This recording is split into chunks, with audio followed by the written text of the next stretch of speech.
Selamat datang di cerita Malam Raka adalah seorang pemuda berusia 25 tahun yang tinggal di sebuah desa terpencil bernama Karangjati. Terletak di kaki pegunungan yang jarang dijamah manusia. Desa itu dikelilingi hutan lebat dan ladang-ladang yang kering, menciptakan suasana sunyi dan kelam, seolah waktu berjalan lambat di sana. Kehidupan Raka jauh dari sejahtera. Ia tinggal bersama ibunya yang sakit-sakitan dan adik perempuannya yang masih duduk di bangku sekolah dasar. Ayah mereka telah lama meninggal karena kecelakaan misterius di hutan saat mencari kayu bakar. Kejadian yang masih dibicarakan warga hingga kini dengan bisik-bisik takut. Sejak saat itu, Raka menjadi tulang punggung keluarga, bekerja serabutan, kadang menjadi kuli bangunan, kadang mengangkut hasil panen orang lain. Namun, berapapun keras ia bekerja, kemiskinan tak juga menjauh. Hari-harinya penuh kegelisahan dan keputusasaan. Seringkali, ia berdiri lama di depan rumahnya yang reot sambil menatap langit malam, berharap ada keajaiban datang dan mengubah nasibnya. Suatu hari, saat sedang beristirahat di warung kopi pinggir jalan desa, Raka mendengar percakapan beberapa pria tua yang membicarakan sosok misterius bernama Mbah Wirya, seorang tetua desa yang tinggal di ujung barat Karangjati, dekat batas hutan larangan. Dulu, Mbah Wirya hanyalah petani biasa seperti warga lainnya, tapi entah sejak kapan hidupnya berubah drastis. Kini ia tinggal di rumah besar berdinding keramik mahal, memiliki sawah luas, dan beberapa truk angkut hasil bumi yang tak pernah sepi order. Orang-orang berkata kekayaannya datang secara tidak wajar, terlalu cepat, terlalu mencolok. Beberapa menyebut ia mendapatkan itu semua dari hasil jalan pesugihan, sebuah praktik mistis untuk memperkaya diri dengan bantuan makhluk halus. Meski banyak yang takut membicarakannya secara terang-terangan, Raka justru merasa tertarik. Malam harinya, ia merenung di dalam kamarnya yang gelap, hanya diterangi cahaya redup dari lampu minyak. Bayangan tentang kehidupan mewah Mbah Wirya tak lepas dari pikirannya. Dalam hatinya muncul bisikan, kalau orang lain bisa kaya dalam semalam, kenapa aku tidak? Rasa penasaran Raka tak bisa dibendung. Setelah beberapa hari mengamati rumah Mbah Wirya dari kejauhan, ia akhirnya memberanikan diri mengikuti pria tua itu diam-diam saat senja tiba. Raka melihat Mbah Wirya berjalan sendirian ke arah hutan larangan, membawa sesajen dalam keranjang anyaman. Dengan langkah pelan dan jantung berdegup kencang, Raka membuntutinya sampai ke sebuah gubuk reot yang nyaris tersembunyi oleh pepohonan dan kabut tipis. Di sana, Raka melihat sosok yang lebih menyeramkan dari yang ia bayangkan. Seorang dukun renta dengan kulit keriput seperti kulit ular, mata cekung, dan suara serak berat yang seolah langsung menusuk telinga. Orang-orang memanggilnya Ki Jagat. Ketika Raka menyapanya dan mengutarakan niatnya untuk mencari kekayaan, Ki Jagat hanya tersenyum tipis, seolah sudah tahu kedatangannya sejak lama. Ia memperingatkan bahwa pesugihan bukan jalan biasa. Jalan ini menuntut perjanjian darah. Jika Raka benar-benar menginginkannya, maka ia harus siap memberikan tumbal sebagai syarat awal, dan lebih banyak lagi di tahun-tahun berikutnya. Tanpa banyak berpikir, dibutakan ambisi dan tekanan hidup, Raka menyanggupi. Ia tak tahu, langkah itu akan menyeretnya ke dalam jurang yang tak bisa ia kembali. Malam Jumat Kliwon pun tiba. Langit gelap tanpa bintang dan angin berembus dingin menusuk tulang. Raka mengikuti petunjuk Ki Jagat menuju sebuah lokasi terpencil di tengah hutan larangan. Sebuah tanah lapang kecil yang dikelilingi pohon-pohon tua menjulang tinggi, seolah menjadi saksi bisu dari banyak ritual terlarang. Di tengah lapangan itu sudah disiapkan lingkaran tanah yang digaris menggunakan darah ayam. Dupa menyala, serta sesajen berupa kembang 7 rupa, kemenyan, dan seekor ayam cemani yang hidup. Ki Jagat memulai ritual dengan mantra-mantra kuno berbahasa Jawa halus. Suaranya pelan namun menggema aneh di telinga Raka.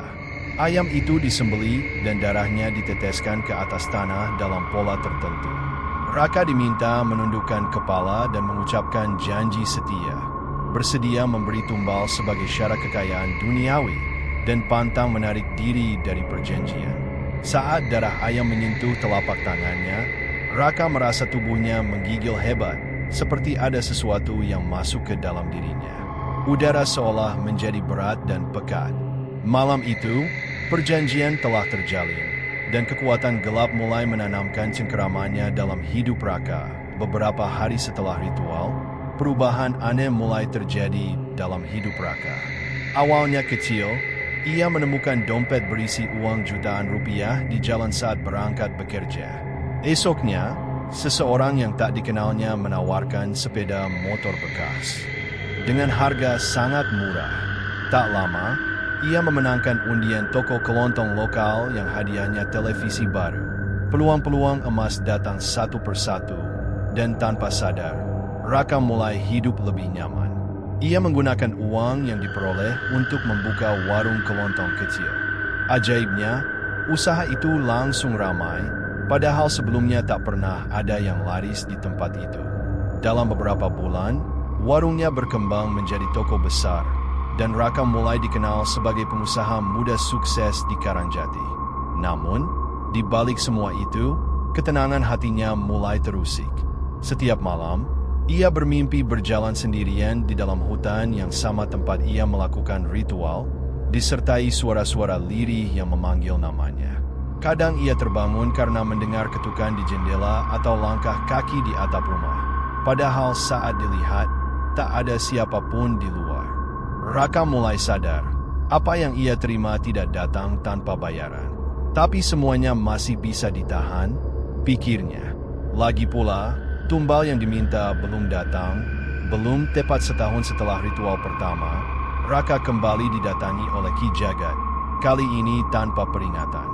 Dukun tua itu muncul di depan tokonya menjelang maghrib, mengenakan jubah hitam dan membawa bau menyengat kemenyan yang langsung membuat para pelanggan bubar. Dengan suara lirih namun tegas, Ki Jagat mengingatkan bahwa waktunya telah tiba. Pesugihanmu haus tumbal, katanya. Tak bisa ditunda. Wajah Raka memucat. Ia mencoba beralasan, meminta waktu, mencari celah untuk menghindari kewajiban itu. Namun, Ki Jagat hanya tersenyum dingin dan menghilang begitu saja di keremangan senja. Malam itu, Raka tak bisa tidur.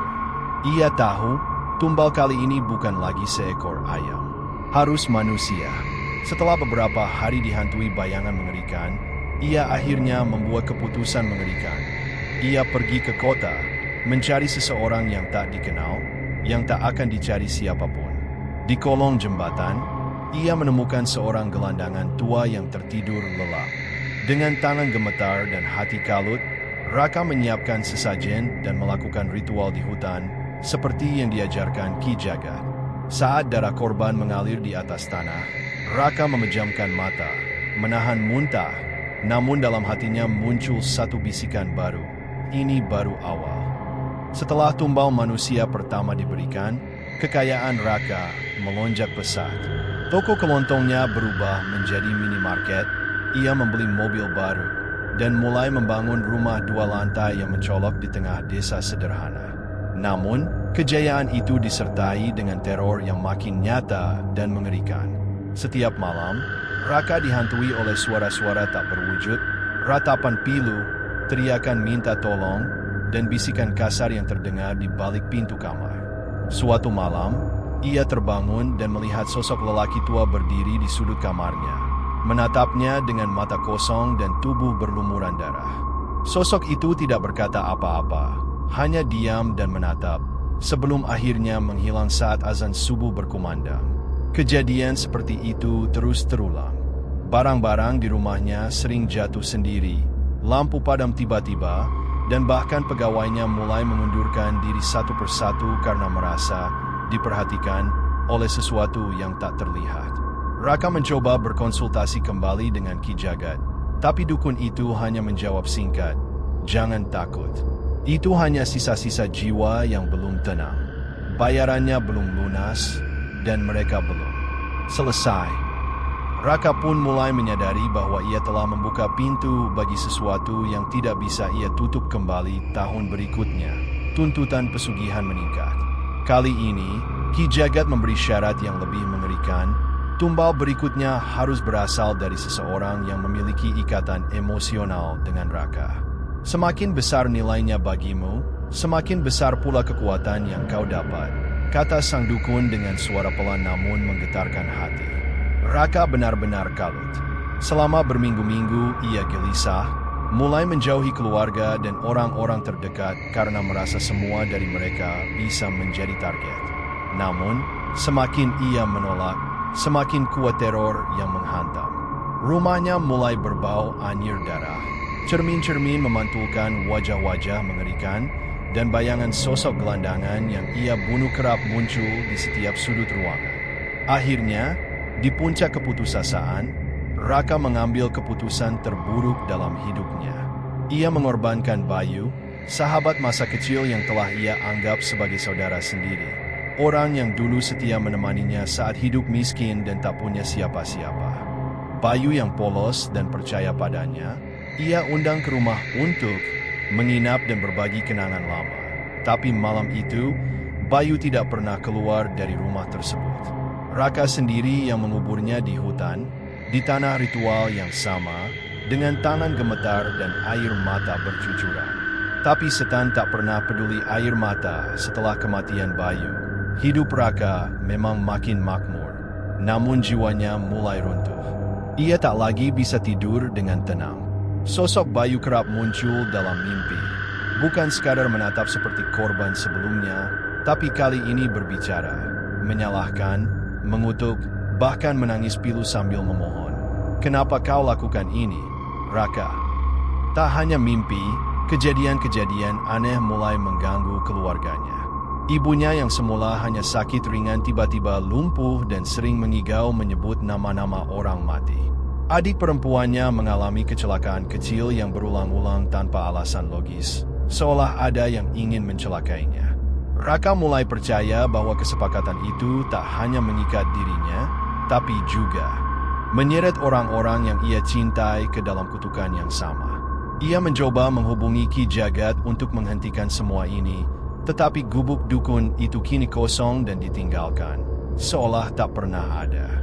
Orang-orang desa mengatakan Ki Jagat telah mati sejak lama. Raka semakin terpuruk dalam kegilaan. Ia sadar telah menukar nyawa dan cinta dengan kekayaan yang tak bisa menenangkan jiwanya. Tapi jalan kembali sudah tertutup rapat. Ia bukan lagi pemilik hidupnya sendiri. Suatu malam yang dingin dan sunyi, warga desa Karangjati menemukan rumah megah milik Raka dalam keadaan kacau balau. Pintu depan terbuka lebar dengan jejak darah yang mengalir menuju ruang tengah. Di sana, tergeletak tubuh Raka yang penuh luka cakaran seperti dicakar makhluk tak kasat mata. Wajahnya membeku dalam ekspresi ketakutan yang luar biasa. Di sekelilingnya, berserakan simbol-simbol pesugihan yang ditulis dengan darah dan asap kemenyan yang masih mengepul. Warga berbisik bahwa arwah para tumbal yang telah dikorbankan mengambil kembali apa yang menjadi hak mereka, nyawa Raka sebagai penebusan terakhir. Pesugihan itu tidak pernah memberi keuntungan tanpa harga yang mahal, dan harga Raka adalah segalanya. Desas-desus mulai beredar bahwa kutukan itu belum berakhir, dan siapapun yang mencoba mengikuti jejaknya akan mengalami nasib yang sama. Hutan Karangjati tetap sunyi, menyimpan rahasia gelap yang menunggu korban berikutnya.